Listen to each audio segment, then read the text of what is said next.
and what I talk about in the program, in my view, is that, you know, if you are a feminine essence woman, which most of us are, and I'm assuming all of you here on the call are, which means we're attracted to masculine men. We want to feel safe in a relationship and taken care of. We want our men to lead.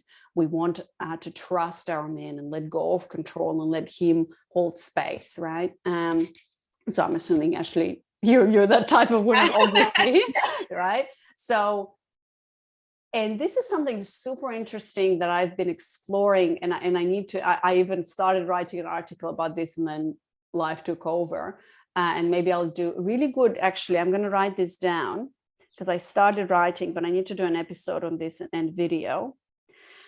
Because what I found out through my research and my own experience, and obviously, you know, I'm with my man and we're married for a while now.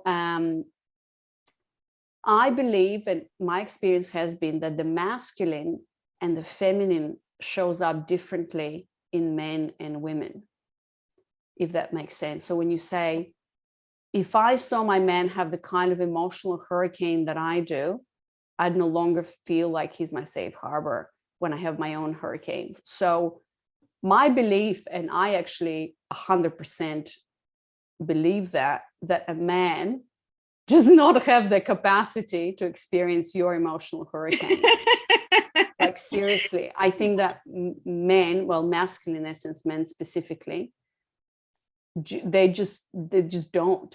And because a lot of the times our emotional hurricanes are also connected to hormones and our cycles and the way we feel, the way our body is designed to create life and all of that. So my man has emotional, I wouldn't call them hurricanes. Maybe I'll call them little winds, or how a breeze. He has an emotional breeze from time to time, right? But his breeze is literally a breeze compared to my hurricane.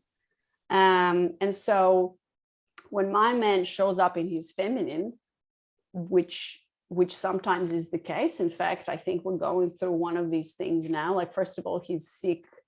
He has a sore throat, not COVID, but oh my God, when men are sick, they literally behave like children.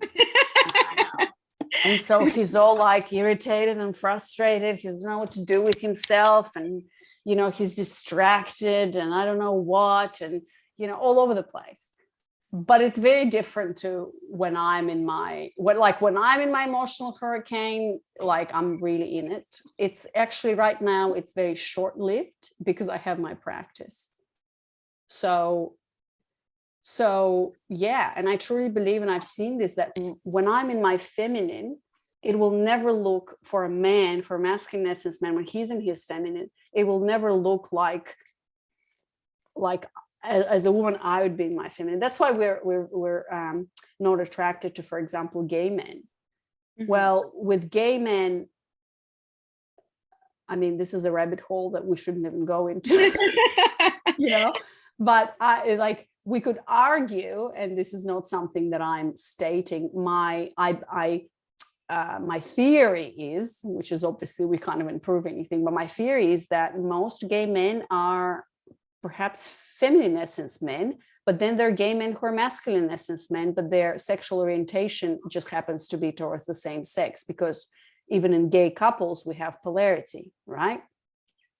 So in gay couples, there's a feminine pole and then a masculine pole. And I haven't been exposed, unfortunately, to a lot of gay couples to notice that, but everybody here on the call, I would love to, this is a really good, but like, I don't need to go there because that's not, but something to just explore. Do you know what I mean? So yeah. That's why as women, we're very unattractive. Well, let's not even talk about gay men. Let's talk about men who display feminine qualities or feminine energy in a way that is not attractive to us. I still feel like, and we can, like, now that I'm thinking, sorry, I'm just throwing out ideas here. There can be a straight feminine essence man. So I take that back. It really is, when we talk about gay men, it could be either feminine essence or masculine essence. They could be both. There also could be straight men who have a feminine essence, which would be very unattractive to us. Now, there could be masculine essence men who are just not there yet. Yeah. So what does it even like? What might it even look like for a like more so masculine essence man to be?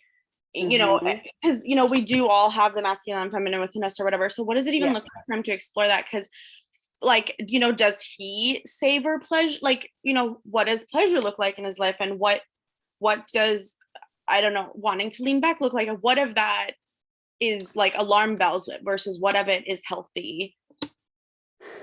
Yeah. So I'll give you a very specific example. I have interviewed this guy, Chris. I can't remember his last name. We talked about exactly that. And our interview was so bad, a connection dropped off 5 times. So I lost the interview.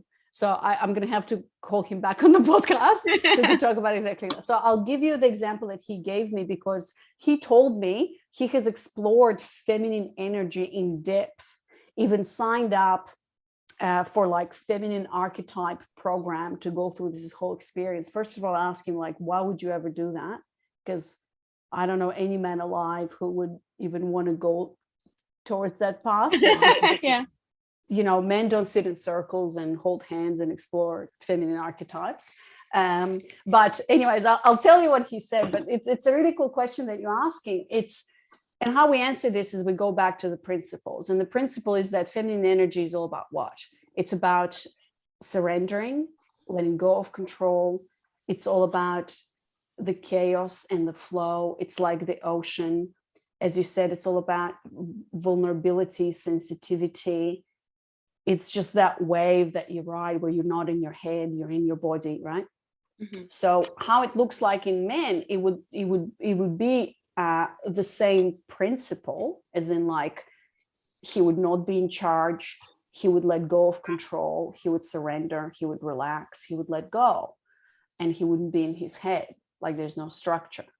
But it would still, the quality of his feminine would still be very different than the quality of your feminine, because you're in a female body. So how it looks like is what we talked with John, right? Like John talks about, well, I'm traveling a lot. And yeah, Polly, it was not Chris, it was another Chris that hasn't been released yet. But when we talk with John in the interview, I highly encourage all of you to listen to it. It's when he says, I'm working so much, right? I'm traveling all the time. So when I come home, I just really want to relax and surrender, right? Mm-hmm. So with my man, and he's getting there, like now I'm noticing my man, there's a thing with men, and this is something important to talk about, is that men hold a lot in their system, in their masculine energy. And so it's impossible to be in your masculine 100% of the time, because otherwise you would just die, blow up. Mm-hmm. So, right, because you can't be in a constant state of go, go, go.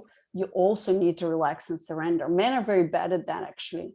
They're bad at, asking for help, just like as masculine, all of us women are today, but they're bad. I'm like, let's go for a massage. He's like, nope, I got other things to do. His knee hurts. He waits until the last moment to go to the doctor. Like, don't fix it if it's not broken, right? Go, go, go. So what they need to learn is to also relax and surrender and let themselves be taken care of. It's the same principle as when a man comes from war. The woman is his healer, right? She brings her feminine quality to the structure and to hold him in his feminine while she takes care of everything else. But she still does it in a way that woman does it. Like, let's say, I don't know, for example, I read, my man is sick and tired and whatnot. Like I do the kids, I do this, don't worry about this, but I do it in my own way. Like I put a pink pillow in here and, and I add a little flower to like a breakfast bowl or something, so that's what I mean. And it's vulnerability. I think John and a lot of men are working on that. Like, you don't want to be with a guy, and that's emotional availability, really, and that capacity to be vulnerable and to talk about emotions. Like, my man always jokes about, let's talk about feelings all day, but sometimes, and it's a joke because he doesn't like to talk about feelings, but sometimes we do need to talk about feelings. I'm like, how do you feel? I'm frustrated. Okay, you're frustrated. So, and that's the power, I think, in the feminine, that we can have these conversations with our men and to let them know that it's okay. But of course, and I ask this a lot on the podcast, I ask this to men, and then like, I don't want my man to come in and break down completely, right? Like being his feminine so much in his hurricane that he would be totally weeping on the floor and telling me, I don't know what to do with my life. I'm totally like, I'm broken, and I don't know. Like, I know my man would never do that because it's not in his nature. So yeah. Yeah, that does make sense. Yeah, thank you. You're welcome.